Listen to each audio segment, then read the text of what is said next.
with you, man. Get the other record. Damn.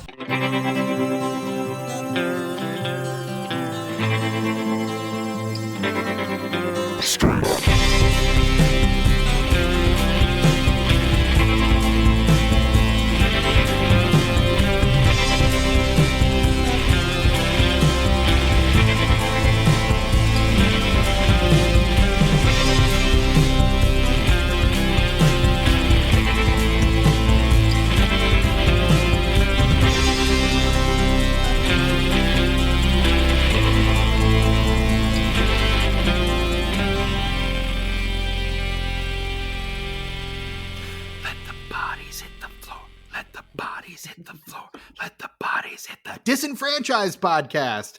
We're that podcast all about those franchises of one, those films that fancy themselves full-fledged franchises before falling flat on their face after the first film, or at least we normally are. Sometimes we're not. Under the normal I'm so dumb. Under the normal circumstances, I would be your host, Stephen Foxworthy. But sometimes we get real weird with it because sometimes, because he holds the podcast hostage once or about 4 times a year, we let one of our co-hosts, yeah, exactly, 4 times a year, that's what I said. We let one of our co-hosts do whatever the fuck he wants, otherwise he's going to get real annoying with it. And this is one of those weeks. Don't look at me like you don't know that's true. This is one of those weeks, so I'm handing the reins over to my co-host, our very own Mackle-less, if you will. It's Tucker. Hey, Tucker. Hey, Stephen. How's it going? Not bad, sir. How are you? I'm doing okay. I just watched Bodied. Yeah. And, yeah. Joseph Kahn, man. Oh, wait. That was... I may or may not have watched Helena Rain's Bodies. Was that not what we're... Oh, I like that movie too. We can talk about that. Too. Jimmy, did you see that movie, Bodies? Nah, not yet. Okay, well, let's stop recording now. Jimmy's gonna go watch Bodies. Okay. Yeah, and, that's honestly a better use of your time. Was that the A24 one? Yeah, from 2022. Yeah. With Rachel Sennett and Pete Davidson and all those people. Yeah, I did not see that. Yeah. I like that movie. It's pretty good. Well, the other voice you're hearing is that of our guest tonight. I have it on good authority that the rock monster from the Fantastic Four gave him permission to say the N-word. I don't know about that. It is our good friend, Evan. Don't call him Jimmy Wilson. Evan, how we doing tonight? I'm doing really good, dude. Really good. Well, we're glad to have you here tonight to talk about Bodies. Yeah. So Tucker, this is your show. This is straight up, man. We're straight up talking about Joseph Kahn's 2017 or 18, depending on how you're looking at it. Bodied. And it stars Callum Worthy, Jackie Long, Rory Uphold, Dumbfounded, Walter Perez, Shaniqua Shande, Charlemagne the God, Disaster, Loaded Lux, Hollow to Dawn, Deborah Wilson, the great Deborah Wilson, Anthony Michael Hall, a very, very stacked cast. It also has someone named Eminem has a producer credit on this film. It's quite the object. Dare I say it? What a cast. What a picture. What a picture. Gosh, you guys. Neither of you guys had seen this before, right? This is the only Joseph Kahn feature I had not seen up to this point, which is to say the only one we've not covered on the podcast up to this point. Now, unfortunately, I don't think Jimmy's seen Torque or Detention. Oh. I think I discovered Detention like the second I moved to Washington, I think. So that kind of... I wasn't able to share it with him. Well... Is that right, Jimmy? Yeah, I mean, you miss all the shots you don't take, dude. So. Word. Yeah. Okay. And Steven, you said you've seen the other two. I've seen both Torque and Detention because we watched them for this podcast. We watched Torque as a main feed episode when the most recent Fast and Furious film came out, and then we watched Detention as a previous installment of Straight Up. That's true. Yeah. I think you liked both of them too. I did, yeah. And honestly, I just, as a spoiler for later in the podcast, I like this one about as much as I like Detention. Like they have kind of they land on similar ground for me.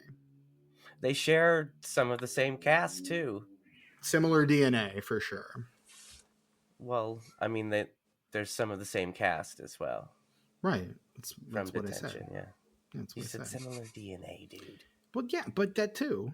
I mean, the cast is part of the DNA. What do we? Right. What do you got really semantic about this? Like, what are we doing? I guess so, dude. I don't know. I don't know either, man. I just work here. Don't. Well. But yeah, this is the movie that we watched, and it was recommended by Tucker, who loves Joseph Kahn. I mean, see our previous episodes on Torque and Detention, really, to hear about Tucker's love for Joseph Kahn. Am I right? I do love him. He's my new Ty West. Because Ty West doesn't need my help anymore. Not anymore. Not after X and Pearl. He's fine. X hit. I had to find somebody else, and luckily there was Joseph Kahn. Now I knew Torque existed, kind of since it came out, but it wasn't really on my radar because, like, from the trailers, it wasn't very well marketed. I don't think. Didn't really represent the tone of the film. But when I saw Detention and then I went back to see Torque, I decided he's my new guy. And that's why I seeked out Bodied. And I'm very excited to see his new film, Ick. That will be hopefully... leaves the festival circuit probably toward the end of this year. Yes, hopefully sooner than later. I mean, we are finally getting the Toxic Avenger movie theatrically, which I'm very excited about. Not that Joseph Kahn had anything to do with that, but yeah. Was I wrong to think that at one point they were saying that was just going to be a tax write-off? I don't know. I mean, here's the thing. After the whole Warner Brothers debacle of the last couple years, you could be forgiven for saying so. Well, because Warner Brothers kind of shit the bed with a lot of their great films. Well, because I remember a lot of news about it when it was being filmed. Mm-hmm. And then, like, the last I heard was that, like, nobody bought it and it's not going to be released. Well, that's not true anymore because the people that brought us Terrifier 3 are doing us all a big solid and probably going to make a mint marketing and putting out the Toxic Avenger. They know their audience. They do. And that's why I think it's going to be pretty successful. So I'm excited to watch the entirety of the Toxic Avenger franchise. And then for this podcast, when it comes out, Sergeant Kabukiman NYPD. Oh, man. Which I know you're excited for, Tucker. You know, it's like trauma movies are rad and shit, but I'm just like, I'm past that point in my life, Steven. I got to a certain age where I was I just don't think I need to watch trauma movies anymore. Like, I watched them and they were cool. So what you're saying is just when you thought you were out, they pulled you back in? Right back in, man. They pulled me back in. I don't know. It's a really shitty Pacino, but there you go. Recognizable, though. I would say if you someone would be like, oh, that's that line from that movie. He's probably doing Pacino.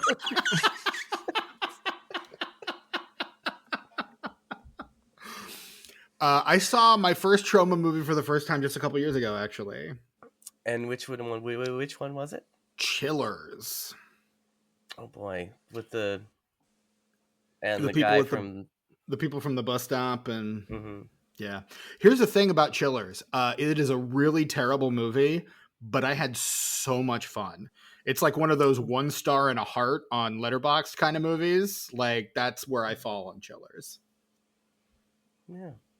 So I think I saw it a long time ago and I don't remember anything about it except for the little things with the things and yeah. Mm-hmm. I think I liked it okay. It's fun. It's a bad movie, but it's so much fun. that's back when I watched trauma films, though. Right. We're going to get you back into trauma films. We're going to get you back into trauma films this year. Is there a time in my life for that? It's right now. I'm just looking at my watch here, and it is right now. Like, I do plan on watching the Toxic Avenger remake, but I don't feel like I need to go any further than that. No, we're gonna watch Sergeant Kabukiman and NYPD for this podcast. A thing you were actually legitimately excited about no less than like a year ago. Because I was like, we're gonna watch that. I watched trauma films. Are you saying you've outgrown it this year? I refuse to believe that. I refuse to believe that you. I don't think you're capable of that kind of personal growth, Tucker. No offense. I love you. That's where you're wrong, Steven. That's where you're wrong. Oh, but we're not here to talk about trauma. We're going to do that another time when Toxic Avenger comes out in theaters. For right now, we're here to talk about Bodied, 2017's Bodied, aka nerdier 8 Mile. That's fair. I've actually not seen 8 Mile, so I have no idea if that's accurate. It's like if 8 Mile were made sort of as a sports film, like a boxing movie almost. Okay. I'd even say it's like 8 Mile meets like Scott Pilgrim versus the World sort of aesthetics. Oh yeah. That's Joseph actually Kahn's got really that. Good. Yeah. He's got that visual style. That's something that is pretty consistent throughout his films, is he will kind of go out there and put little clip arts and graphics and stuff in there just to accentuate things. And was doing it probably, was he doing it before Edgar Wright? Yeah. Before what, Steven? Was he doing it before Edgar Wright, or did Edgar Wright beat him to it? Oh, Edgar Wright was like, Scott Pilgrim came out way before Detention at least. Did it? I'm not sure about with Torque. Okay. Well, I don't remember there being too many of those graphics in Torque, because Torque is a very specific kind of send up. It's like funny Fast and Furious, or like Fast and Furious with motorcycles. So, but I mean, it kind of had the same kind of silly tone as that, with like the way Ice Cube's character was, and like some of the more reality bending things that he was doing with his motorcycle and guns and stuff. Right. So. Yeah, no, that movie does dip into the absurd. And I think that's the thing that Kahn really embraces, is the way he melds the absurdity of these ideas with kind of the visceral reality of the world that he is. I think Detention may be less so than Torque and Bodied, but yeah, he does a very good job of combining reality with absurdity in this movie, and I think that's one of the things that makes it stand out amid other movies. Yeah, I agree. I think he's always had a very unique visual style, and it obviously comes from his music video background. Dude's made hundreds of music videos for everybody. Everybody. Sure has. You throw a rock in a crowd of musicians, and like it's gonna pass by 4 or 5 people that he did a video with, and hit somebody he did like 2 videos with. Yeah. Someone on Letterboxd was like, man, I wish we got more than, a movie every 8 years from this guy, but I guess those Taylor Swift music videos aren't going to direct themselves. Yo, I'll bet that pays too. I'm sure it does. Say, yeah. He makes the reason I think he doesn't do as many features as he does is because he is really making mad bank from being a music video director. It's the same reason why Kinka Usher never directed a movie after Mystery Men. A, he hated it, and B, he's making too much money doing commercials to really fuck with it. Yeah. So that's too bad though, because that's a good movie. Mystery Men's a great movie. See our previous episode on Mystery Men. That movie fucking rules. We love it so much. Indeed. Joseph Kahn though, I wonder, when's he going to have a big hit, Steven? When's it going to happen? When am I going to have to move on? I don't want to. I want more time with him. I'm sure, because it came out this year. Torque, or Bodied came out. Here, his 3 movies. Torque comes out in 2004. And then we get 7 years later, in 2011, we get Detention. And then, was it 6 years after that, we get Bodied. In 2017, and then we get another 7 years between Bodied and It comes out last year, hitting the festival circuit. So so like bad. he really does, like every 6 or 7 years he just comes out with a movie. And I think but in between those he makes a shit ton of music videos. Yeah. In between Bodied, and he also does TV, but he's doing music videos for Taylor Swift, Maroon 5, Jennifer Lopez, Imagine Dragons, DJ Khaled, Lil Huddy. I don't know who that is. He did a TV special with Mariah Carey, Nice. Ava Respect. Max, Nicki Minaj, Lenny Yeah, Kravitz. respect. Like, Respect. dude just working, and good for him. Yeah, dude. For sure.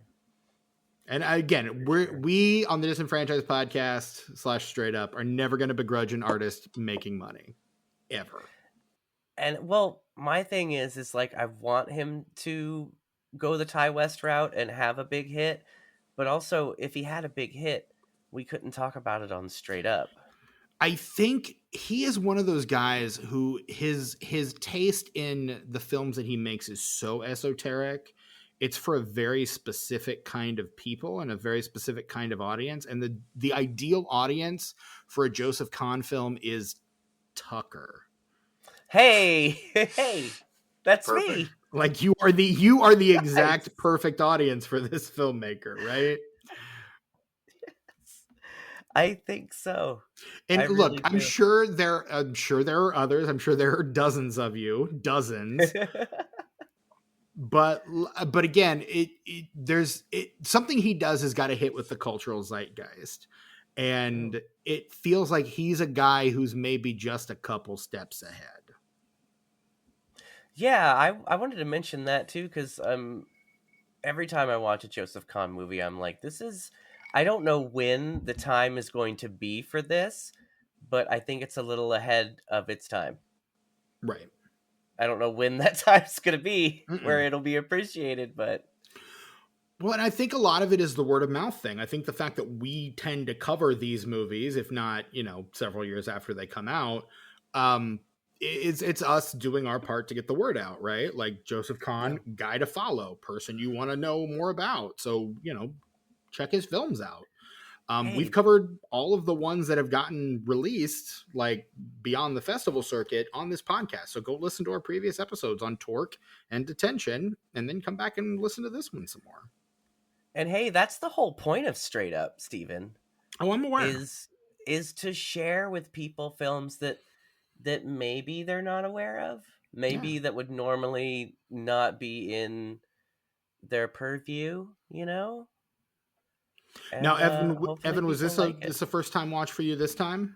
Yeah, and I don't think I've seen at least any of his other films. I mean, I've probably seen a music video or something where he's had a hand on, but, definitely the first film of his. Okay. And how familiar are you with the world of battle rap? I know that you're a musician yourself, so I'm sure you've gotten yourself into one or two rap battles in your time. Nah, my foot's not really in that door, Steven. Oh, okay. All right. Well, that's just ignorance on my part. That's not my forte. But you've not been to any battle rap. Okay, that's fair. That's totally fair. But you're not closing the door on it. Like it's something you're open to down the road. I mean, if somebody steps up on me, I might have to say something. But spit some bars. Yeah, but a good samurai keeps his sword sheathed most of the time. So that's true.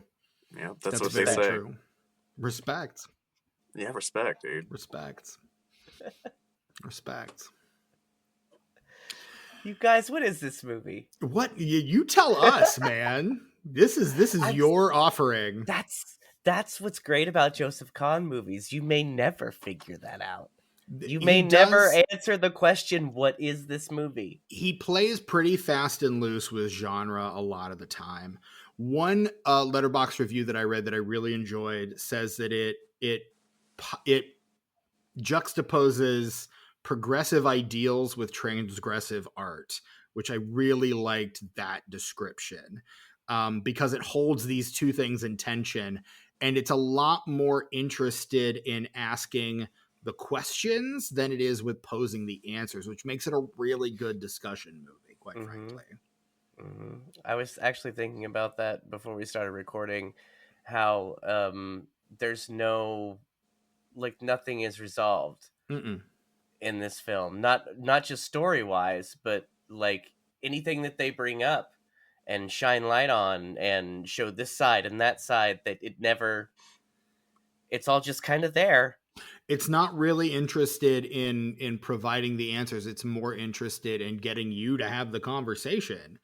Yeah. Like, yes, these kids are pretentious as hell, but do they have a point? Yes, there is something transgressive about this art, but is art not in and of itself a form of expression? And doesn't that deserve to be heard? Isn't that protected by our rights and freedoms and under the First Amendment? For now, anyway, knock on wood. Right. But I mean, again, those are some of the questions that this film posits, and again, it lets you kind of hate everybody, really. Everybody. Like, no one comes off squeaky clean in this at all. No, not at all. I mean, there's racism, misogyny, homophobia, transphobia. Like, it's all out there as part of the transgressive art, and it's all called out. But you're still, like, the movie lets you kind of sit in that tension for the runtime, and I think that's part of the genius of it, is how well it's able to balance both sides of the equation and kind of let you embrace the tension of it. Yeah, and I think in that way, it's strange that a lot of the rap battle sequences are kind of a mixture between, like, a sports film, like I said, specifically like a boxing film, right, and something that's, I don't even know how to describe it. Try. No, I'm working on it. I'm gonna have to edit this part out. Let me type in here. You can hear the wheels turning. Like, I don't know if the audience at home can catch this, but man, those gears are grinding right now. Well, yes, they're smoking, dude. Straight up smoking. I thought you just had your vape out. No, I haven't touched my vape. That's the thing. No, I lost my train of thought. No, I was saying that, what was I saying? Oh, I have to pee. You guys, dude. I'm sorry. I wrote the time down. Do you have the diabetes? Because I have to pee a lot, and I am diabetic. It's just that whenever I drink a beer, I have to pee like 7 times. You should just wear a piss bag while you're recording. I'm not gonna do that, dude. That's not what I'm gonna do. A handy bottle. Here's the thing: he would announce when he was doing it on the podcast if he actually did. He'd be like, I'm straight up peeing right now. He would 100% in a bottle, you guys. Got this hand sanitizer right here. What's up? I have to pee. Go pee. Are we editing this out? Yeah. Okay. We'll edit this out unless you and I have a really riveting conversation. Okay, well, you're going to the bathroom. I'll just I might as well. You know what? I'll go to the bathroom too. Okay. Absolutely. Right. Might as well. Why not? 5 minutes later. Let me tell you something. Yeah, dude. I think our bladders are synchronized, dude.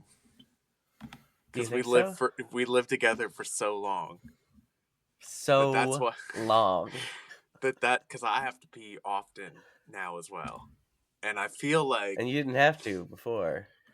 And that you guys, I'm gonna throw this out there. If you're not diabetic, you guys might want to consider getting your prostates looked at. No, dude. It's this metaphysical thing I'm talking about. Okay, all right. What do I know? Fuck me, right? Okay. We are connected more than you could ever imagine, dude.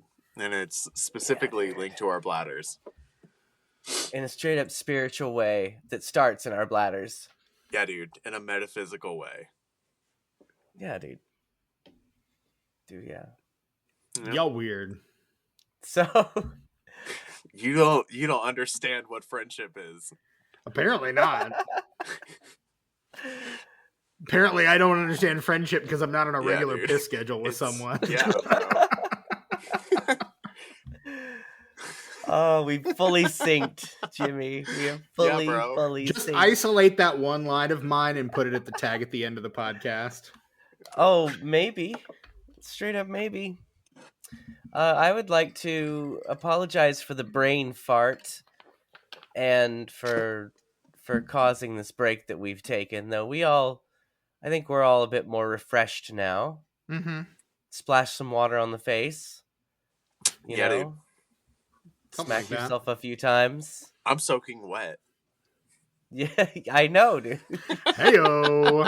Our sweating cycles are synced too, Jimmy. Yeah, bro. Whenever I'm just randomly breaking out in sweats, I know who to blame, dude. It's me. It's Yeah, because dude. I'm on the podcast. I get so hot for some reason. I do have that effect on people. I'm sorry. That's what it is, Steven. What's your temp set at though? I'm sitting at like 72, That's which is pretty madness. comfortable, but like That is insane, dude. I start talking and getting like my adrenaline going and stuff. I start sweating. I have no way of controlling the temperature in my apartment, so it's probably in the mid to low 60s right now. Nice. Word. Because Sweater weather. Barely keeps the cold out. Sometimes Right. it'll get down to the 20s in this apartment. Mm. Nice. I live in a great place. Time to cuddle up. Daddy, we Yeah. weighted blankets. Yeah. I don't own a Kitty weighted cats. blanket. Oh, that's too bad. Christmas idea for Steven's Christmas present next year. Weighted blanket. Thank Okay. you. My ex had a weighted If you're blanket into she that. really loved. Yeah. But, yeah. Yeah, well. Here's the blankets thing. aren't the shit. I'm probably not going to be living in this place come Christmas next year. So Good. at least I hope not. If I am, something's gone horribly wrong. Straight up good. So what were you saying about this movie, Tucker? Well, I wanted to apologize for the brain fart and for my small bladder. But in general, I was just saying that something I really admire about Joseph Kahn is that he's so good at balancing tones and genres and even visual transitions between tones and genres that I feel like he's kind of it's not. As time goes by, more people do a thing, right?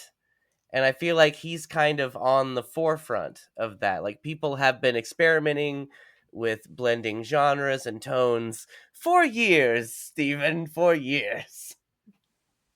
I'm just trying to figure out what you're doing and where you're going. I'm saying Joseph Them Kahn gears are still is... grinding. Yeah, they are, to a halt. He's leading the pack.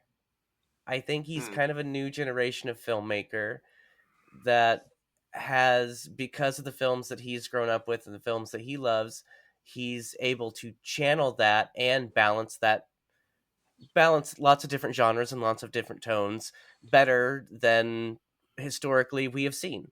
There is something to be said for that. I think the way that I've always kind of thought about it is telling a story requires a certain skill set, but to be able to combine elements in such a way that is still cohesive and still works is another skill set that goes along with that.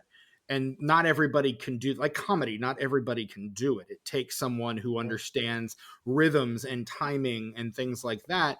And I think merging genres to the extent that he does, to the extent that we're something like Detention, which is completely indescribable as a film. Like, you cannot pin a genre on that movie. Like, it is, yes, it is a horror film, and yes, it is a science fiction film, and yes, it is a teen drama, and yes, it is so many other fucking things, that the way that he's able to balance all of those requires such a deft hand and such a level of skill that a lot of filmmakers just do not have. And yes, it's in service of a very silly movie, but the way that he's able to make that work is nothing short of astounding. And I think Bodied is another great example of his ability to kind of balance those different tones and genres and I think in a way that Detention doesn't, make it so that you're actually saying something. Like this movie has a point to make and a thing to say, and Detention I don't think does to the same extent, and Torque certainly doesn't. So like I feel like this is kind of the next evolution of Joseph Kahn, as it were.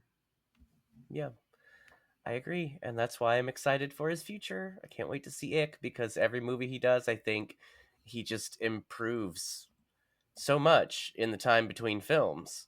Do you know what Like, there's Ick's such about? a jump. I have no idea. I want me want to- to go in blind. Okay, so you don't want me to read the synopsis here to you? I'd rather you not, but if you think that the people in the audience would like to hear it, I mean, go right ahead. Make a judgment call. I'll take your forget. headphones off. You will. I could That's do that true. too. All right. So I'm gonna start now. Skip ahead like 10 seconds if you don't want to hear this. Science teacher Hank's life changes when he reconnects with his first love and suspects a new student is his daughter, all while facing an alien threat in their town. Okay, yeah, I'm not gonna remember any of that. Not gonna remember. But again, any of that. it feels like that kind of weird balance of things that he does very well. And I think it's, I don't know, it feels like it could be fun. Who knows? It feels like there's some Detention mixed in there, like Detention and like a little bit of Detention and a little bit of Attack the Block, maybe. I don't know, but again, haven't seen it, can't tell you. Yeah, dude, I'm 3 for 3 so far for me. Like, dude hasn't missed yet, Right? so until he does, I'm always optimistic. And Tucker, you and I can do our Joseph Kahn ratings. Do you want to do them now, or do you want to wait till the end of the episode? Oh, I mean, we could do it now. Okay. So Tucker, how would you rank the 3 Joseph Kahn films that you've seen up to this point? In chronological order, they are Torque, Detention, and Bodied. Yes. So mine is gonna go from 3 to 1, which is Torque, Bodied, Detention. With Detention being the best. Right. Our lists are very similar. I'm gonna go 3 to 1 as well. It's gonna be Torque, Detention, Bodied. I think his films have progressively gotten better. Okay. I agree. No, I think that Bodied is a better film than Detention. Yes. But Detention just it holds a place in your heart, and that's fine. It speaks directly to me, Steven. It does. Directly to me. Look, I've seen my number 3 film of this year was number 2 of the last year, I guess, was my number 2 film until I saw The Brutalist tonight. Is my number 2-3 film because it is 100% my shit and no one else's, and that is the movie Conclave, because a bunch of like cardinals like plotting secret plans in dark corridors and like shady hallways is 100% my shit. Like, you love that shit. I love that shit that so much. And so yeah, I'm like, this is a perfect movie. What the fuck are we talking about here? Like, no debate. Yeah, but I would say The Substance and The Brutalist, both more powerful films than Conclave, but Conclave is still a perfect film, and I will buy that shit on 4K when it comes out on 4K. You better. I'd be mad if you didn't, Steven. Shit, son. I'm not trying to get mad. Don't make me mad, Steven. I wouldn't like you when you get angry. I don't know, mate. Actually, I'm usually funnier if I'm upset about something. If I'm mad, like, I got better jokes. He's sassy. It's fun. I'm a sassy grump. It's true. So when you guys were rooming together, Evan, would you like just intentionally piss him off just so you could giggle? No, it was just always unintentional, but what's the funniest Tucker getting angry story that you have? that you're able to tell on the podcast? It's obviously. Just more of like a mood. I just like remember the vibe of him. Just like he would get like, oh, like for example, we would like disagree about the thermostat because this guy wants to run around in barefoot and shorts and a sleeveless shirt in the winter because he's like, oh, if it's Tucson, it should be nice. And I mean, in fairness, what's the coldest it gets in Tucson? About 45, like 31. Wow, like the other day. but with a So high so of you like a you, fi- 65. you finally got below freezing as a low. Yeah, Our but high it's today like was 26. it's a 30-point Yo, swing though, which is very disarming. Yeah, it that's true. sucks. It sucks because like in regular winter, like you get used to the cold, but like in Tucson, like it'll be 65, 70 degrees during the day, and then it'll be in the 30s to the 40s at night, and it's too much of a like Oh, it's I would be cold. wearing so much coats and So much pant, coats. many pant, so much coats and so many pant. Yes. But we would argue about the thermostat because I like my place a little cooler, and he would like to set his at like 72, 73, and it would Right. dry the dickens out of my skin 68. and my nose. Yes. So, Oh, I understand that absolutely. yeah, and I didn't have a humidifier at that point. So Oh yeah, I was gonna say you gotta have a humidifier. If you're gonna be living with that, you gotta have a humidifier. I got 2. But Hell yeah, you do. Learned your lesson. That's yeah, yeah. But he's sassy boy. I mean, his sass like his sass like stats are like usually pretty high. Like yeah. it's I mean, girl, you ain't gotta tell me. but fond memories, dude. Indeed. Yeah, dude. Yeah, dude. Good times. LOLs. Yeah, dude. Yeah. So who do you think would win between the two of you in a rap battle? Oh, him for sure. Oh, Sorry, I'm sorry. I know for like it might be more engaging for the audience if we like are like, nah, me, nah, it's 100% him. I mean, I don't Tucker care what seems anybody less says. sure in his own ability than you do, but He's Well- just a self-aware boy, dude. I think that I could maybe do something rad like in the right moment, but I've never done a battle rap. I did freestyle once on a song way back in the Ninja Pirate days. how'd that go? It How went did really that well, go? actually.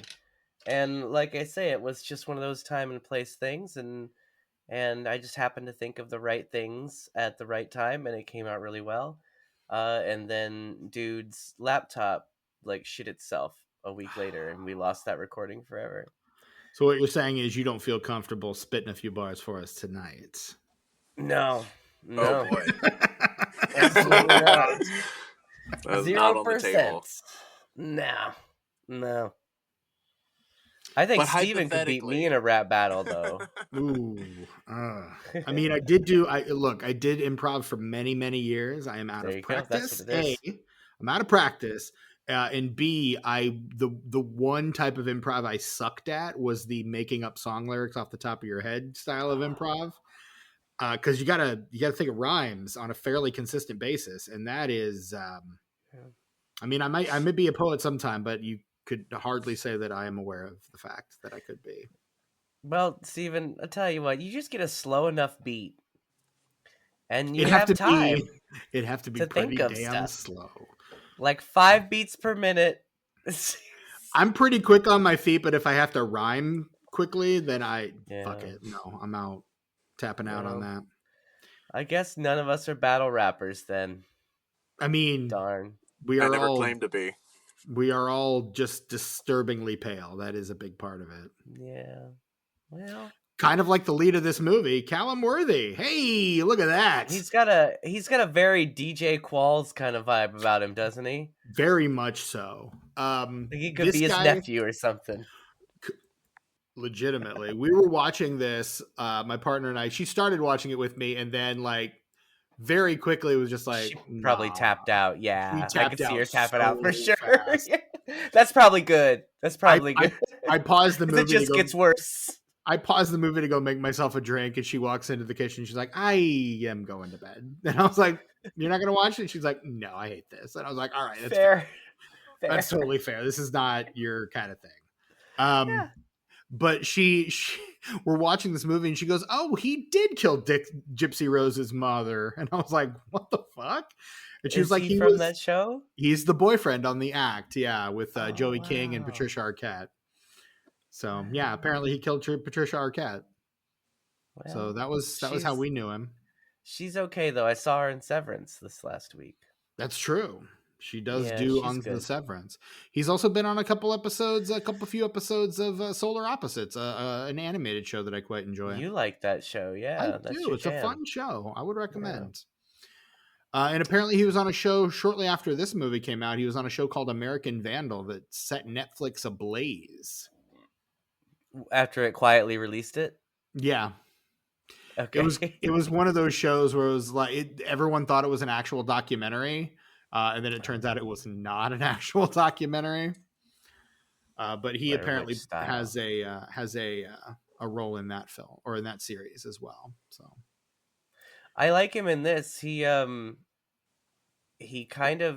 makes some choices that I think that are really out there, Mhm. but it wouldn't work if they weren't. If they had gotten an actor in there that was maybe a little more timid about making those kind of choices, I don't think the character would have worked as well. Agreed.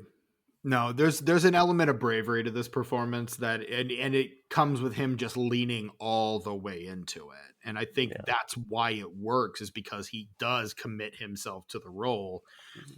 Where a lesser actor might be like, this is too much, I should probably back off of this a little. He does not. He just completely leans into it. And there again, bravery is the word.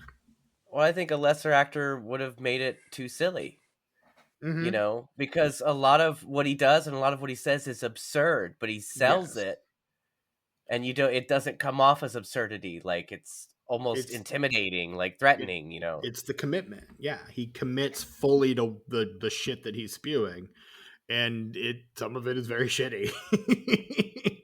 a lot of it, yes.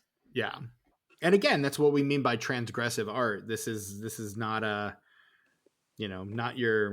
not your mom's, probably not the thing you'd want to take your mom to on a Saturday night. No, not at all. But Mm. I mean, I really enjoy the energy of this movie.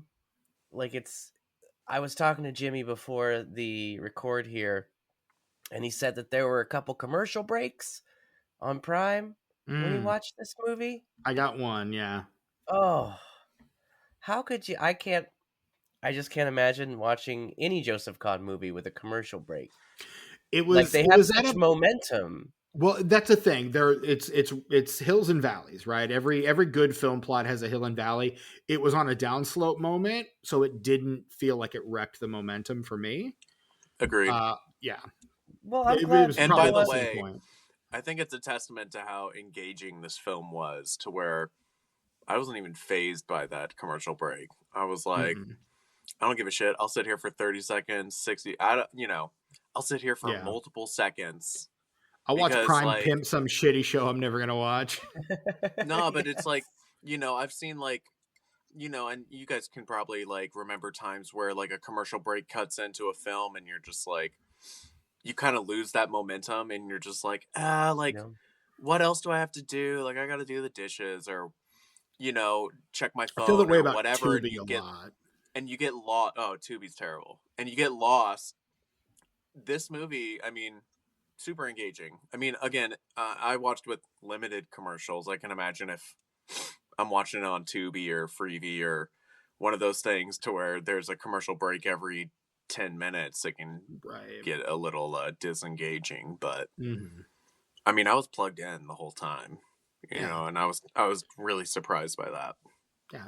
And I mean, I kind of went in, and when they started, weighing the progressive versus the transgressive, I'm just kind of like, is this going to work for me? Like I was debating, and then where are we going with this? I'm not sure when it happened, but there was a moment where everything just kind of clicked and I went, okay, I'm fully on board with this. This is actually a lot of fun. And I want to see how far this goes. And I think that's kind of the point. Like you're along for the ride with this guy. Like it's this it in some ways it kind of fits the white savior motif, because a white kid comes in and shows he's better than rapping at all the POC, like like, okay, sure. And they do quote Eminem with a very high degree of reverence, or at least the white people in this movie do. Yeah. The rapper named White Racist, while our main character is defending Eminem, the character literally named White Racist comes up behind him and starts agreeing with him. He's like, just go away, just stop. This is one of those there's- films, though, I feel like it like exists within its own bubble, in the sense of where like you're not supposed to necessarily take a side in the end. You know what I'm saying? Like even when it's like you've got this like white savior complex like argument that we're talking about too, which I agree with you. Even there, it's like the film is like such a parody in a way, and like self-aware, and like like the actors obviously take themselves very seriously in their roles, but the movie itself, with the way it's edited and like presented to the audience, like has a degree of like not taking itself too seriously, while at the same time presenting some like very profound like themes. Absolutely.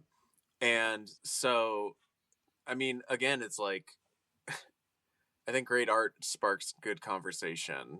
And, if this movie was too preachy about one way or the other, I mean, we wipe our hands clean and be like, yeah, that's the statement. It's very obvious. We're done here. But instead, it's this specific thing, and there's multiple other things that could spark conversation within this film that are pretty important. You know what I mean? Yeah, absolutely. No, I mean, he wants us to live in that tension, I think. Totally. And I think if you're trying to like make a really profound, like lasting statement, I think asking a question instead of stating an answer, I think somebody said that earlier, is like a much more better way to, get your point across than beating somebody over the head with your point. Exactly.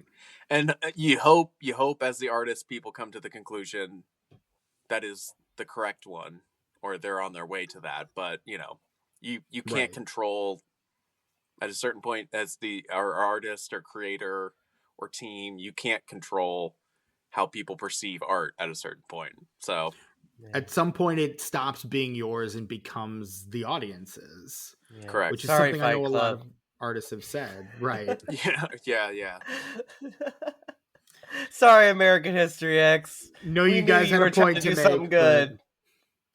Some people just didn't see it that way. Well, even like Team America, which seems like pretty obviously anti-war, it like ends up on lists of like conservative pro-war movies. Yeah. And it's like, are we watching the same film here? Yeah. Well, and I think Matt and Trey are the kind of filmmakers that will do that kind of shit where you're just like, where do they land on these issues? Because they make fun of fucking everything and everybody. Correct. And the art itself is transgressive. There's layers of transgressive. Exactly.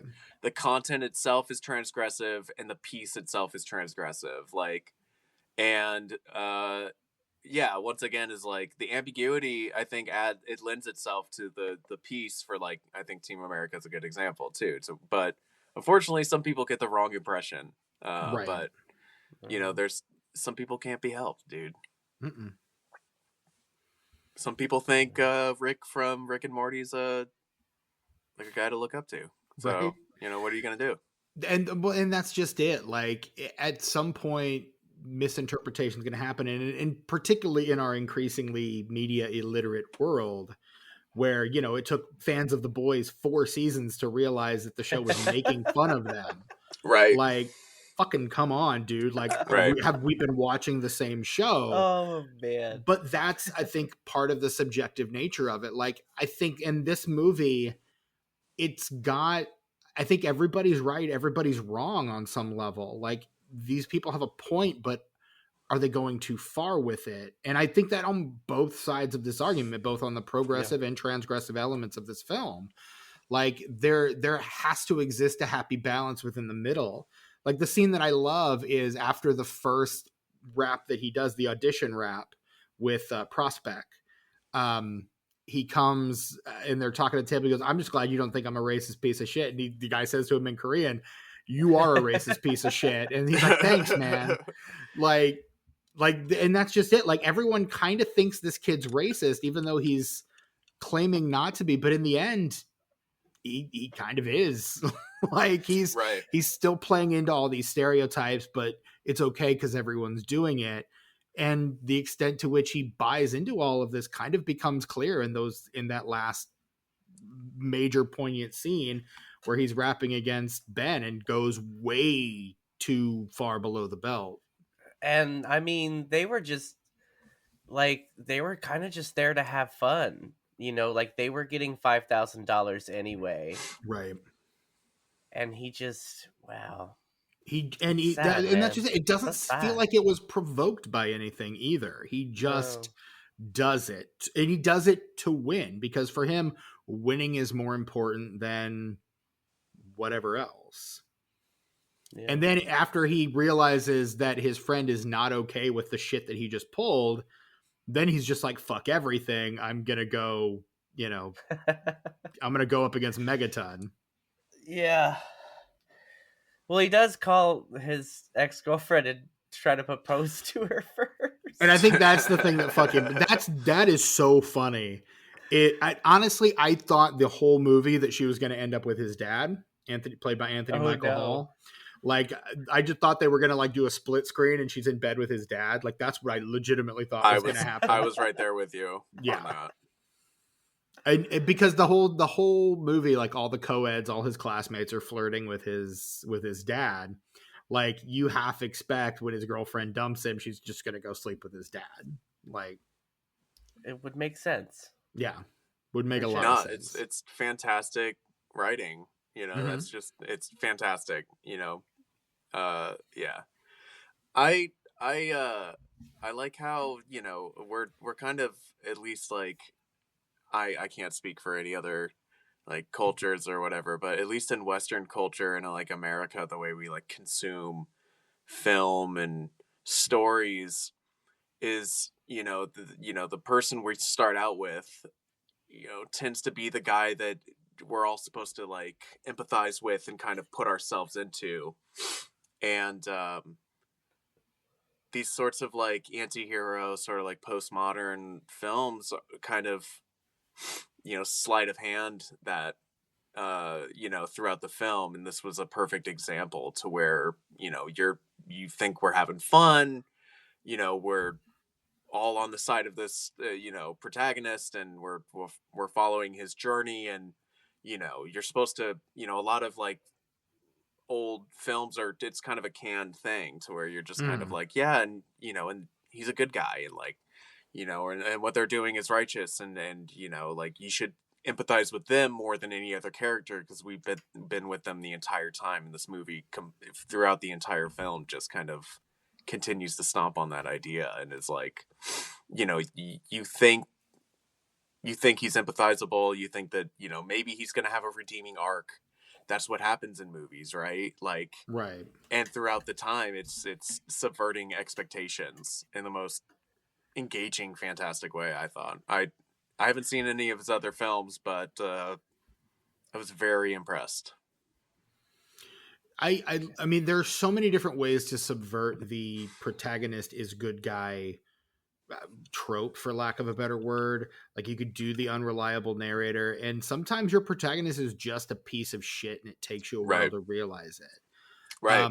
My partner read a book called Liar, and she read it, and I think one of her roommates at the time read it. This was years ago, and when she finished the book, her roommate was like, "Oh, I can't believe that blah blah blah," and she's like, "He was lying.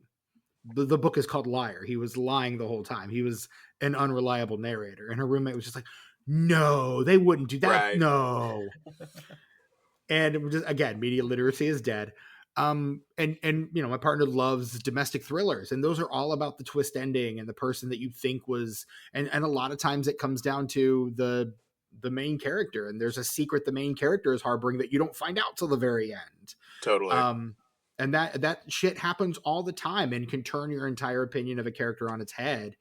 and you're with this guy right up until he shits the bed and fucks over his friend, and you want him to stop, and he just keeps going, and you're like, you've gone too far, and he's like, fuck you, hold my beer, I haven't gone too far yet. I haven't gone too far enough.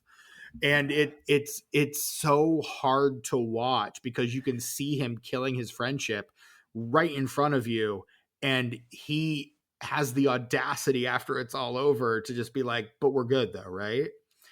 And you're just like, fuck, you can't come back from that, man. Yeah. Like, you've destroyed this thing that was beautiful. Even after they build the expectation with the rapping together, and they did really well together. They did. Mm-hmm. That's too bad that your boy Adam is such a dick. Like, because they could have done some really cool stuff.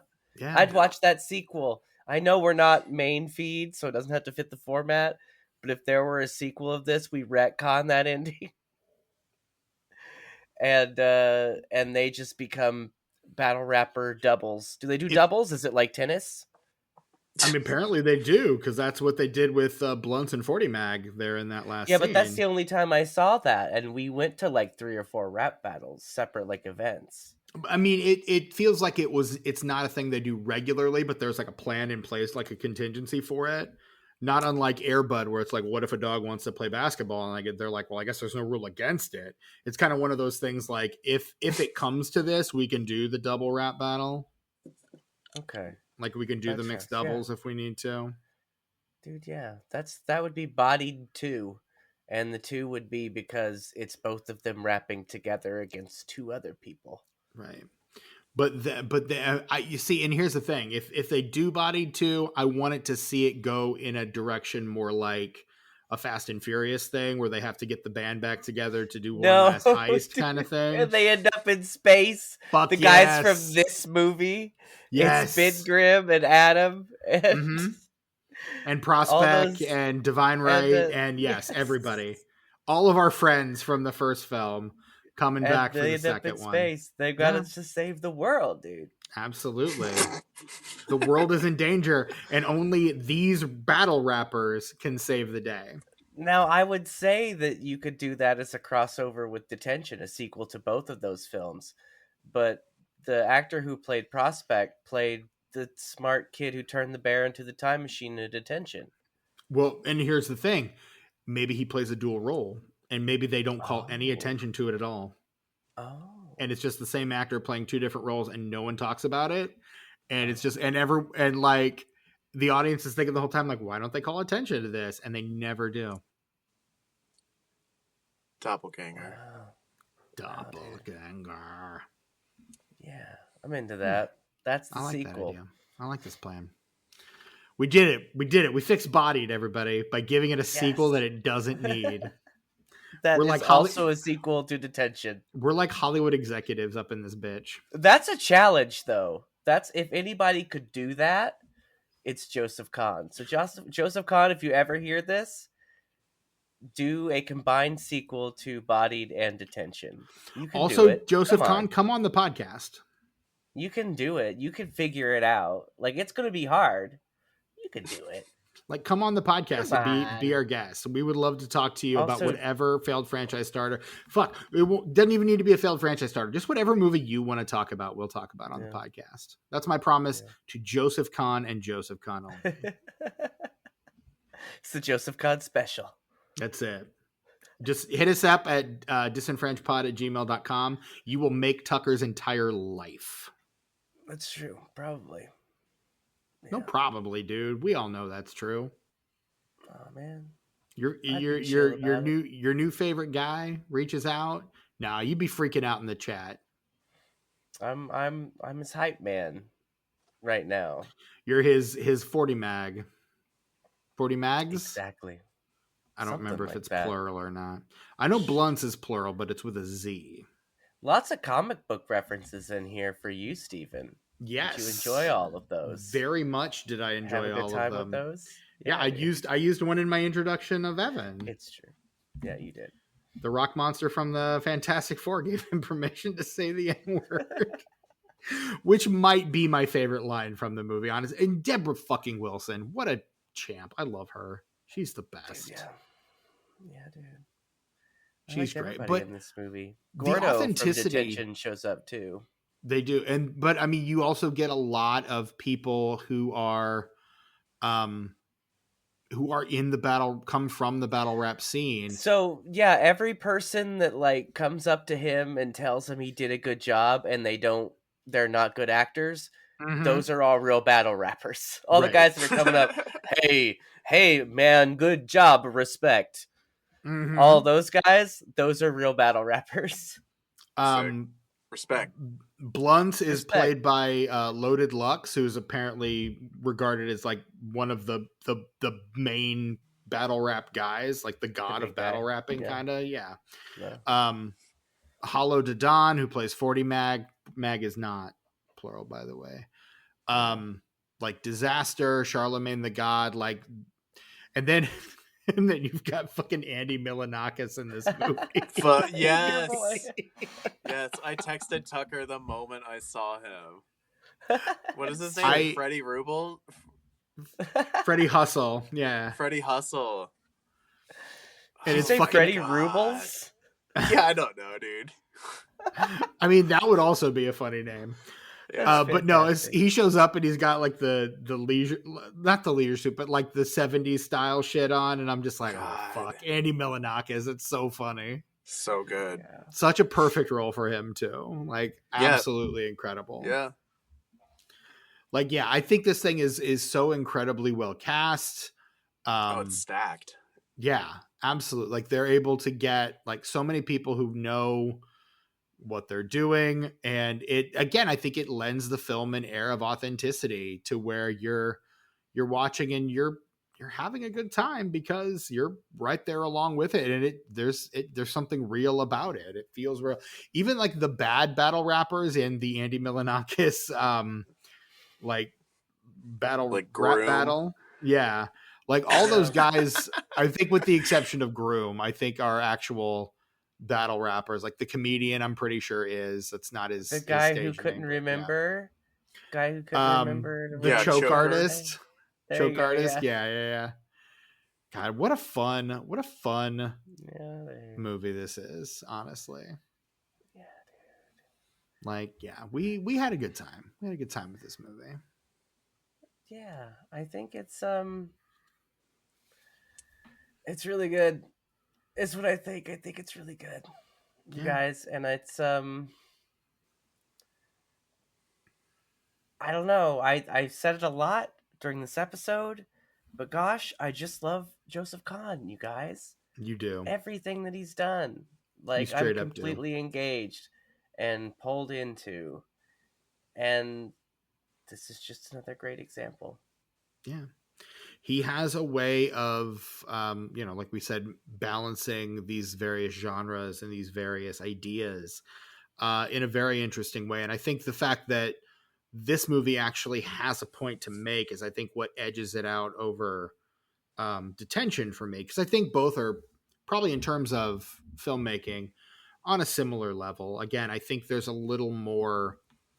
He's learned a little more in the 7 years between the two movies, but like he's doing good work here, and I think that is that needs to be recognized for sure. Well, I also think that this film, out of the three that we've seen of his, right, is probably leans on his talent as a music video director more than the other two. Yeah, because a lot of this, what I was saying before, I think when I lost my mind, was that the battle raps are shot like a boxing fight and a music video at the same time. And then sometimes you get like wacky little animations. There's one rap battle where it just montages between the different battles, and each one has different background music, and one is yakety sax. But somehow that's not annoying. Like, I keep trying to make that annoy me. I'm like, how is this music switching from this music to this music every couple seconds, and I'm not annoyed at this right now? How's that possible? It just doesn't make sense. Like, on paper, I'd be like, this is fucking horrible. Right. But that montage, every time I watched, I'm like, how do I not hate this? Yeah. This is fantastic. Yeah, it is. It's good. And again, against all odds, like on paper, a lot of this probably shouldn't work, and yet it does really well. Gotta get And the right guy. Again, and I think that's it. Like both in terms of writing, because it's smart writing. The script is very smart, but it's also very well directed. And you can, I mean, the two of them, both the writer, the screenwriter Alex Larson and Joseph Kahn, came up with the story together. And so that from that, I'm sure they had a synergy, I'm sure, between them, which helps a lot. Like usually you don't see that kind of synergy unless it's a writer director, like one guy doing both. And in this case, it kind of is, but also kind of isn't. So I feel like they're sharing those responsibilities, and it works very well for the film. Do we know Alex Larson from anything? He performs. He is actually a battle rapper himself called Kid Twist, from Toronto. Okay. So, and he said that the film is loosely autobiographical. So the two of them kind of, and which I think is a big part of why this thing feels so authentic. That and they cast actual battle rappers. But no, he is an actual battle rapper who came together. He battled in the World Rap Championships in 2007. He was the first King of the Dot champion. Oh, nice. So, he's got a novel out, working on his second one. So, yeah, there you go. Kid Twist, Alex Larson. I would watch another film written by him, maybe. And he's a few months younger than my kid sister. So there you go. There you go. If he ever writes anything again, I think that I'd probably seek it out. Let me see if I don't know that he has. I think he worked on a TV show. He did, called Yasuki. 4 episodes of that. He's a staff writer on something called Drop the Mic, and with then also raps. Did a few episodes of Captain Laserhawk. I don't know what the fuck that is. Me neither. He also has a cameo in this movie as Man in Restroom. Nice. Oh, he's the guy. In the restroom, yeah. Yeah. Yeah. You got it. You know the guy, and then he turns around and walks by. I think he waves. Sure. That's him. Let's go with that. Yeah. I like that ponytail on that guy. That's real nice. Stands out. They frame him in a very odd manner in that scene, almost like he's supposed to mean more than he does. Well, and because he's the does. writer, that's why he's the guy. He's the guy. He's not the guy, but he's also the guy. He's default guy, I'd say. It's the guy. Yes, absolutely. He's the guy. Oh wow. Wow. Christopher Walken also back on Severance. Oh, you guys. I love that guy. Christopher Walken. He's a fine actor. Steven, that wasn't an invitation. Oh, okay. Fuck me, I guess. As much as we appreciate your Christopher Walken. I mean, I pulled out Pacino. I'm laying some Walken on ya. Just, I'm underappreciated in my own time. He's walking here. Hey, I'm walking here. No more. I can't do it. What else do we have to say about Bodied, gentlemen? I don't know everything. Like how rad it is. Did we talk about that? Did we talk about how rad it is? We've been talking about that the whole fucking time, dude. Did we talk about how there's a joke that references the time traveling mother-daughter arc from Detention? No. In this movie, did we talk about that? I think you were the only one that caught that. Well, you know how the one dude sleeps with the other dude's girlfriend? Right. Well, before he does that, before he goes in that room, he tells them that he's going to make love with her in such a fashion, I'm paraphrasing here, make love with her in such a fashion that that his Her well teenage maybe, daughter will get pregnant. but there's something about time travel too. I don't remember, but it is referenced, and I noticed it a couple times ago, and it's there. And also, like I said, Gordo is there. You should add that to the IMDb trivia for this movie. It might be in there. I don't know.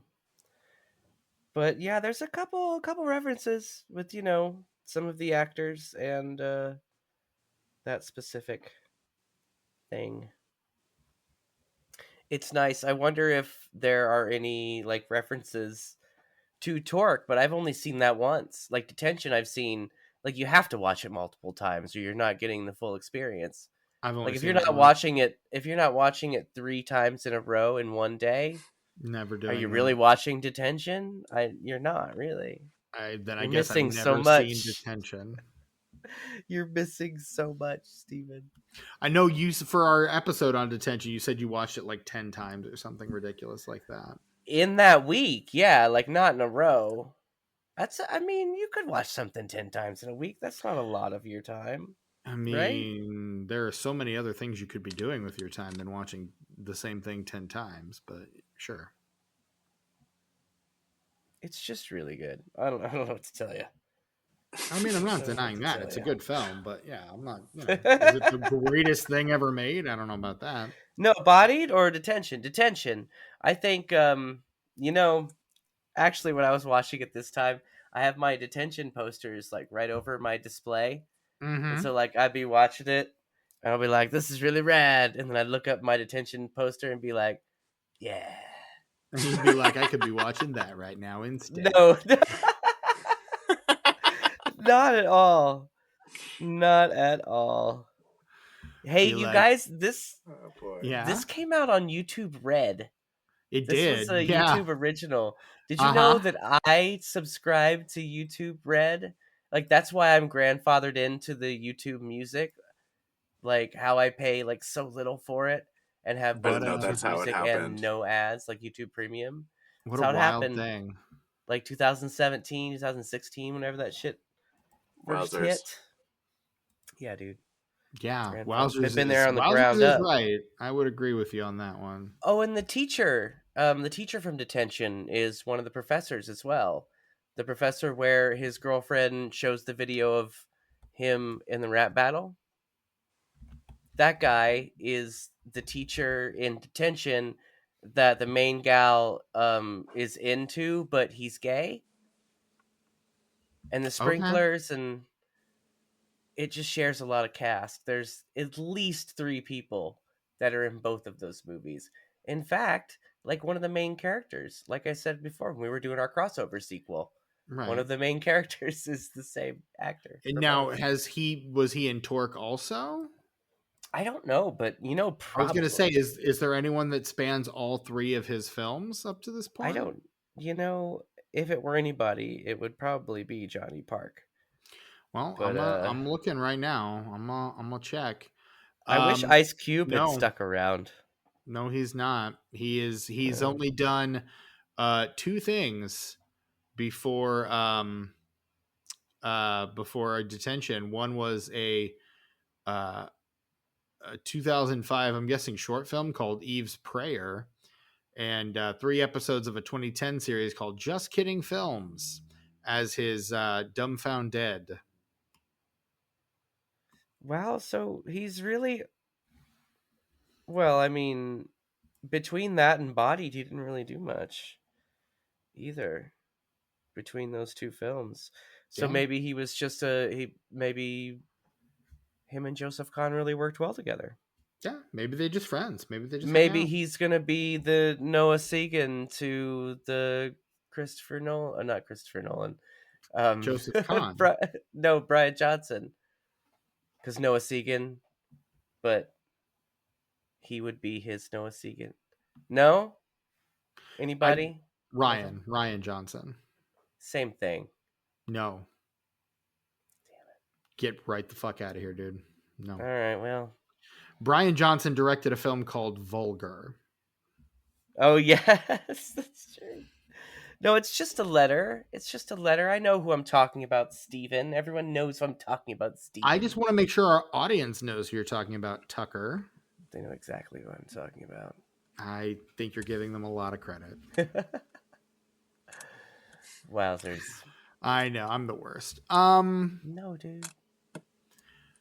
Bodied came out in theaters, a wide Did it? release, I should say. It did. It had a, well, I guess not Really? wide. It had a limited release. After YouTube Red picked up the exclusive streaming rights, it came out in theaters on November 2nd, 2018, in the year of our Lord. It opened at number 42 Golly. to $53,000 in its opening weekend. It did ultimately end up making, on a budget of, oh, I did have the budget pulled up here a second ago. Bear with me. On a budget of $15 million, it made $100,116. Yeah, dude. Woof. That is what we call an underperformer. Well, I think it was just put in theaters for Oscar contention, you know? Like the money was in the streaming. Like the people that were paying for the subscriptions and all that. Like me, I paid for this movie, Steven. You did. I paid for this movie. You did. You sure, boy, howdy, sure you did. I made if I made this happen, it could have like been hinged directly on my subscription whether it got made or not. Here's I the could have thing. been the tipping point. It opened in 14 theaters, and when it went wide, it went to 17 theaters. So, like, yeah, mean, this that's was nothing. not a wide release. This was but- making money off ads and like subscriptions and shit. 100%. For sure. Now, this is actually a box office we've covered before because this is the opening weekend. We covered this in our very first year. Opening at number 2 is The Nutcracker and the Four Realms. See You our love previous that movie. episode. No, I don't. Brett loves that movie. I'll bet. I thought that movie was kind of horseshit. Garbage, yeah. Is not good. But opening at number 1 is maybe the superior musical film of 2018. Definitely one that got Oscar nominations and an Oscar win, paradoxically. Bohemian Rhapsody. Oh, boo. Opening weekend of Boo. Bohemian Rhapsody. Boo. Boo. Number 2, as we said, Nutcracker and the Four Realms. I wonder how Tucker Boo. feels about Bohemian Rhapsody. Boo.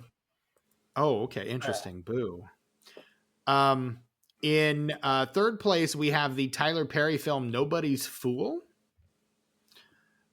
In fourth place, the fifth weekend of Bradley Cooper's A Star is Born. Good fucking movie. Oh, with the Lady Gagas as well as in that, right? Corrects. Fantastic. And in fifth place, down from number 1 the previous week, having been out in 3 weeks, it's the David Gordon Green reboot of Halloween. Such a promising start. Yeah, Such a promising start. Yeah. I would say the first that entry in particular is among my favorite in that franchise. It's So. really strong. Really Fair. strong. Rounding out the top 10, we've got Venom at number 6, Smallfoot at number 7, Goosebumps 2, Haunted Halloween at number 8, Oh, wow. Hunter Killer at 9, and The Hate You Give, also featuring Johnny Park, at number 10. Nice. Yeah. So he's got 2 in the top 50 that week. The top 50. Right, because 42. Yeah. Yeah. I mean, hell, he's got 2 in the top 45. Let's give it. That's- credit there where you go. credit's due. Give him a bit. So yeah, the movie does not really make that much domestically. It does, however, the tomatometer score on this one is an 89% critics consensus, which is, with its thorny themes and aggressive humor, Bodied dares to offend and justifies its approach with a subversive comedy that edifies as it entertains. People like it, Yeah, but not many people. The people who have seen it like it. Exactly. But That's not a lot of people have that's what seen it is. it. It has a 75 on Metacritic, generally favorable reviews from 22 critics. And Tucker, would you care to take a stab at the Letterboxd score? I'm thinking between 3.2, 3.3, and 3.7. It is a 3.5, right in the middle. Oof. Nailed it. Fantastic. 3.5, right in the middle. Love that. Evan, we'll let you go first. Out of 5 stars, how many are you giving to Bodied? I don't know, about 3.5 is pretty solid. That's where I'm at. 3.5 is fair. That's fair. 3.5. Tucker, what about you? This is a 4.5 for me. For me, and the half a star that gets minus is because of the weird like dust in the air towards the end. Whenever they show Adam at the bar, whether he's talking to Ben or not, there's like this weird dust in the air. Like, you know, when the sun will hit dust Yeah, and it kind of glows. I'm aware of what dust in the air is. I get distracted by that. And as much as this movie is damn near perfect, just having something like that sort of take me out of it ever so briefly in such an important time, that gets half a star taken out, unfortunately. Outside of that, perfect movie. Okay. There you go. Yeah. I also give it 3.5 stars. That is fair. I had a lot of fun with it. I thought it was a good film. So there you go. Yeah, 3.5. I'm glad because, you know, like, as I've said many times, the purpose of Straight Up is so that I can show my friends movies that I think they will like, or that I think they will at least appreciate. And so, like, when there is a positive reaction to one of these little weirdo movies that I throw your way sometimes, it makes me happy that it has brought you joy. Both of you. Yeah, I mean, I legitimately did enjoy this one. So yeah, it's And not. hopefully Brett, It's not a too. film. It's not Whoever a he film may I would be. have like. It's not a film I would have seeked out myself. Like, you know, like there's a sea of stuff to watch, but when it's got the Tubal stamp of approvals, I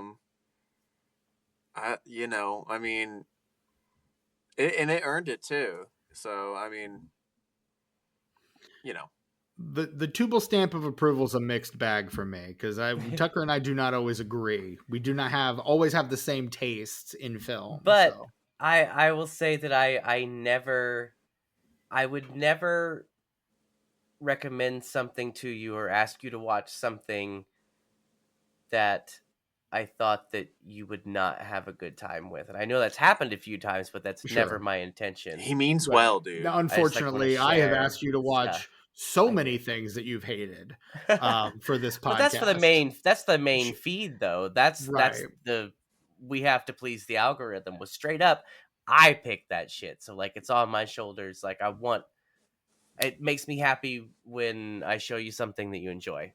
Yeah, Tucker out here trying to game the algorithm. Yeah. That's the point of Straight Up, is to share things that, you know, people might not know about. So good for us. We did it. And if you didn't know, now you know. You're now aware. If you were previously unaware. There you go. Evan, tell us a bit about what you've got going on. Tell us about what music projects you got. What's cooking for you these days? Well, I just finished recording the guitar for this collab I'm doing with a friend of mine. We're calling it Lupine Daughter at this moment for the project. And I don't know, she name. came over. Not gonna lie, cool name. Yeah. Okay, cool. We have the stamp of approval from Steven as well, dude. Yeah, she came over to my apartment and we recorded like 4 tracks, and it was like 84 degrees in my apartment when we did it in the middle of July or August in Tucson, and yeah. But we bung them out and been sitting on them for a bit and just finally cracked them out. And I'm really excited to get them out in the world. So that'll hopefully be dropping sometime in, I don't know, maybe sometime in July or August is what we're hoping for. right in the monsoon Okay. season. And then on top of Hell that, yeah. I got my own stuff with Grand Voodoo Band. I put out a single in October called Ghost in the Feel, which folks should definitely check out. And there's a music video for that as well. So worked really hard on that. The album should be coming out hopefully by spring or summer this year. So I know Tucker's going to be excited to hear that. We'll get you back out to. Oh yeah, I'd love to come back, chat about whatever else you guys can throw my way, and we'll try to get you on something you'll enjoy. Again, like we don't want to really throw projects at people that we don't feel like they'll enjoy, but you know, I can send you the summer schedule, and if there's anything you're interested in or anything around the time you want to hop in on, then let us know. Cool. And I'm always keeping my eyes peeled out for good intentioned movies that just didn't get picked up for a whole franchise. I'm always keeping my eyes peeled for that kind of stuff with you guys. If there's any that you feel strongly about and would love to come on, let us know. The door is our door is always open for you, Evan. We love having you on. You're a great guest. Door's always open. Remember so Visioneers, you guys? I do. Yeah, in fact, remember Vision. In fact, the only time this is almost one of the only times this has ever happened, the filmmaker like caught our tweets and actually responded to our Instagram posts. Yeah, dude. And resent our stuff out. So I felt very good. He gave us a Jeffers welcome. That was a good fucking time. That was a good time. Yeah, you made that happen, Evan, and we will always be grateful to you for that. Right now, it is the only thing in our Instagram story. I will tell you, we're backing off of Instagram because Meta, yikes. But that was the one good thing that came out of our time on Instagram for sure. Totally. Yeah. But yeah, anyway, you can check me out on Spotify, Apple Music, Bandcamp, wherever you listen to music at, you'll find me at Grand Voodoo Band. And then, just keep your eyes peeled for Lupine Daughter. You can follow me on Instagram as well at Grand Voodoo Band. And that's where I'll be posting about any future music projects. So. Hell yeah. Looking forward to all of that. That have loved the last few singles. Cannot wait for the full album. And Lupine Daughter is just the coolest name for anything I've ever heard. So in fairness, I'm a werewolf fan, but yeah, that's fucking cool name. Man, my friend's gonna love hearing that. Okay, cool. Good. Yeah, let her know. Absolutely. We had a big I don't know what trying to figure out the name today. So if it it piqued up your ears, so I mean, again, that's coming from, again, just a shameless werewolf fan. Love the werewolves. My favorite movie monster. We talked about this a couple weeks ago when we covered the Wolfman remake, but which I loved better than everyone else that watched it, because I'm such a sucker for werewolves. So yeah, you want to get me, put some good werewolves in a movie. And I said good werewolves because, Twilight. It's hard to do a good werewolf movie. I feel like. What are you gonna do? It is and it isn't. Like there's certain things you need for werewolves, and imprinting on babies, not one of them. Frankly. So, do with that what you will. But this has been the Disenfranchised Podcast, specifically an episode of This Straight Up. But you can find Disenfranchised anywhere you get your podcasts, obviously, because you're listening to us right now. And hey, while you're listening, while you're on that podcatcher of yours, go ahead and leave us a nice 5-star rating. And if you're feeling a little zesty, a review would be swell. That enables us to find more listeners like yourselves. And we like you. And would love to find more people like you. I'm not sure what happened there, but that was fun. Is that my Thurston Howell impression? Lovey. Maybe. Straight up, maybe. Straight up. Straight up. Join the official conversation of the Disenfranchised podcast over at patreon.com/disenfranchised. For absolutely no money at all, you can join the free feed. We'll drop main feed episodes there, and you can comment and talk. Join the official conversation, like we say, and talk with Tucker and I. We actually post there, and yeah, that's the thing we do. And then if you want to, actually support us a little more, throw $5 down on the table per month, and you get access to so much behind the scenes content, literal days of content back there behind the main feed, that you can listen to and enjoy. One of these days, we're going to record another What Are We Watching? We've got a Disenfranchised planned as well. It's just scheduling the three of us to get together, which is no easy feat, let me tell you. Yeah, it's These really boys- hard sometimes. These boys be working, and I also be working. So Remember back in the day when we would do a What Are We Watching and a main feed episode every week, like it was nothing, like it was no skin off our back at all. Mm-mm. Like we didn't even have to go out of our way. It's pulling teeth now just to come out with a weekly episode on the main feed. Honestly, it's so fucking hard. Bless the patrons, because like I mean, we've not there's a given them lot of shit. stuff on there, but the new stuff is just trickling so slowly. And which I know is a great selling point for joining our Patreon. But so join our paid tier at $5 a month for us to just like not give you anything. No, but for real, there's like days. There is stuff on there, though. If you've never subscribed, there's so much stuff to listen to. It's just at some point you're going to run out, and we're not going to have anything there for you after a certain point. Well, if you join now, by the time you get to the end of it, we might have a few things out. We've been 1 to 2 things, averaging a month, usually around 1 to 0. Yeah, I was going to say that seems more accurate lately. We try, ladies and gentlemen. We try. We try so hard and got so far, and in the end, it doesn't. I don't think it matter, mattered, dude. I don't think it fucking mattered, dude.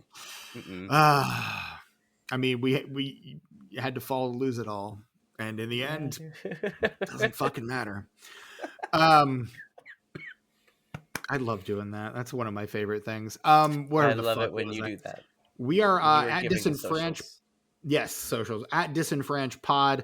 Again, we're kind of dropping meta. I'm not feeling great about the meta thing going forward. So we're going to stick with Bluesky. We're going to stick with YouTube. Right now, those are the two that we're going to stick with for the most part. I've heard Bluesky is going to come out with a picture, kind of an Instagram rival. And when that happens, we'll join that to kind of not have to deal with the meta shit. But yeah, that's where we are right now at Disenfranchised Pod at those, and Letterboxd, of course. I just logged Bodied, so you can go see our rating of Bodied. Fantastic. Right there. 3.83 is where that ended up. Yeah, dude. Solid. Fucking A. Solid. Fucking A. Fucking A. Fucking A. Oh, damn it. We have this Evan, I don't know if you listen to the podcast regularly, but we have this running gag.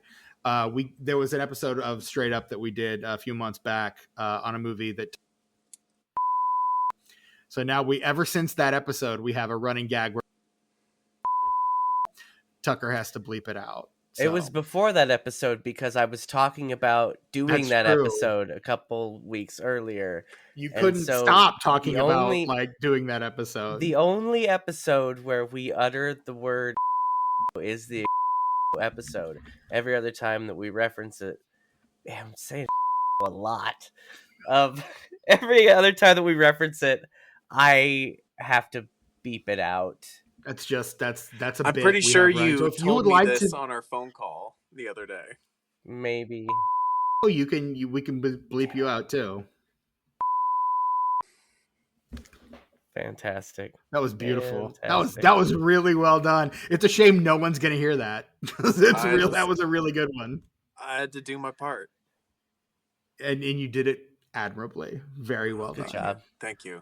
I'm your regular host, Stephen Foxworthy. You can find me on, like I said, Bluesky, Letterboxd. That's it for right now for me. At Chewy Walrus, that's where you can find me. Tucker, where can we find you these days? Well, for the moment, I'm still on Instagram. I don't know how long that's going to last. I think I kind of want to get rid of all the social medias again. Yeah, do the purge. Because, Do yeah, what we I call the Brett can't. Wright purge. It's embarrassing, but like, I just can't stop scrolling through that shit all day. And it makes me feel stupid to just sit there and scroll all day. And so I think I just have to get rid of it. Don't you feel cheap after an empty? Yeah, dude. Yeah. Yeah. Dude, I feel yeah. cheap and empty during. Before, Yeah, during, and after. Definitely after. That's it. Yeah. Oh. It Dude, kind of yeah. feeds the cheap and empty, honestly. Yeah, so I think I'm getting rid of that, but for now I'm still on there for who knows how long and also on YouTube. I'll stay on YouTube. YouTube's fine, whatever. Until it gets bought out by like Meta or some shit. Damn. Oh, but You it's just owned stay by away Google from and shorts, dude. dude, I'm not a short kind of guy. You stay away from them. I don't like the reels. I don't like the shorts. The I threads. don't like the Fuck the stories. threads. Fuck a thread. Fuck a thread. Idiots. Anyway, also on Instagram, there's Tuck Mugs, which since I don't know how I feel about Instagram, I don't know how much longer that's gonna last, which is really sad because I really like that place. I like Tuck Mugs. Tuck Mugs is so cool, and it's been like probably the most positive thing I've ever put on the internet because I'm part of the problem. Just because I don't like the problem doesn't mean I'm not part of the problem. I'm an asshole Bro, online, just change and the I feel bad format. about it. Just Yeah. you can upload videos about your mugs instead of pictures on Instagram. You can, and you know we could come up with a theme song. It'd be like Tuck Mugs. Look, if anyone's gonna write that theme song, Evan, we want it to be you. It's Yeah. gotta be a joint effort between me and Tubi. Yeah, That's dude. fair. Dude, yeah. Into it. But yeah, Tuck Mugs is still a thing for now. If you want to put in a guest mug, send it to us, disenfranchedpod@gmail.com, or just DM the Tuck Mugs account with your picture and, your little write-up. Or whatever, we are Tuck still, for the Mugs! time being, Tuck Mugs. For the time being, we are still taking guest submissions. And, there's no approval process. We're just going to post it. It's not like you don't have to do a tryout like in the movie. Right. No, we'll just put you right. And honestly, it didn't really matter who won in the movie either because everyone kind of advanced. So Yeah. And lost. Like Tuck Mugs. I do want to announce, just for our audience, we have been texting with our good friend Brett Wright, who is currently embroiled in his own rap battle to end all rap battles. And he also gave this film, like Evan and I, gave this film a 3.5. So that brings our communal rating to 3.75, which I have just updated for the socials. Fantastic. Respect. So Respect. there you go. That's some live shit coming down the pipeline. And that is another straight up in the can. Gentlemen, we did it. We did Well it. We sure done. did it, you guys. What What about Jimmy's socials? He gave them already. Did you? Well, yeah. Is that when I was peeing? No, you didn't yeah. give the socials, though, did you? Do you need my socials? Yeah. No, I got them, dude. I'm subscribed to all that shit, dude. Don't worry about it. I'm sure he would let you have the socials. No, I don't need them. Well, and again, if our audience has forgotten them, they can either rewind or look at the show notes because I'm going to put them there. It's going to be in the show notes, you guys. Calm down. Guys, yep. It'll be in the show notes. It's fine. Respect. Respect. And that is our episode. Evan, thank you. Evan Wilson, thank you so much for joining us again. It is always a pleasure. You're a great guest, and we are always, again, doors always open. Let us know if there's something you come across that you would like to join us for, and I'll put it on the schedule myself. You'll be hearing from me very soon. Excellent. Excellent. I just want to say one more thing. Yes, please. R.I.P. to David Lynch, dude. Fucking A. R.I.P. to the GOAT. Absolutely.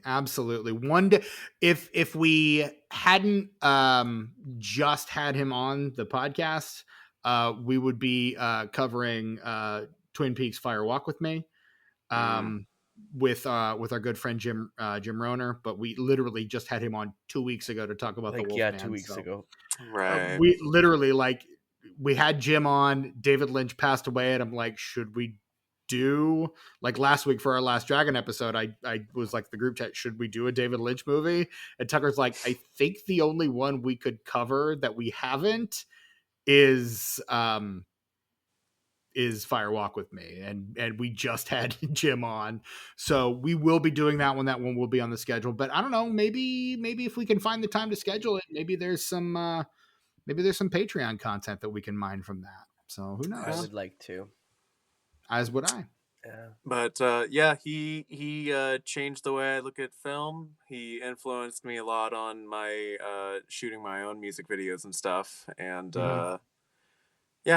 and he made some really rad music too, if you ever check it out. So yeah, absolutely. Yeah. 1 in a billion. Absolutely. Love that dude. Seriously, one of my favorite filmmakers. Up until recently was my favorite living filmmaker. So now he just joins the ranks of my favorite filmmakers who have passed. And he's absolutely phenomenal. R.I.P. to an actual legend. So until we cover Fire Walk with Me, or until next time, whichever comes first, it's going to be next time. This has been Straight Up and the Disenfranchised Podcast. Straight Up. Straight up. This has been our episode of the Disenfranchised Podcast. And I'm your host, Stephen Foxworthy, for the host of this show, Tucker, for our very special guest, Evan Wilson. Until next time, my name is... Respect. Respect. Respect.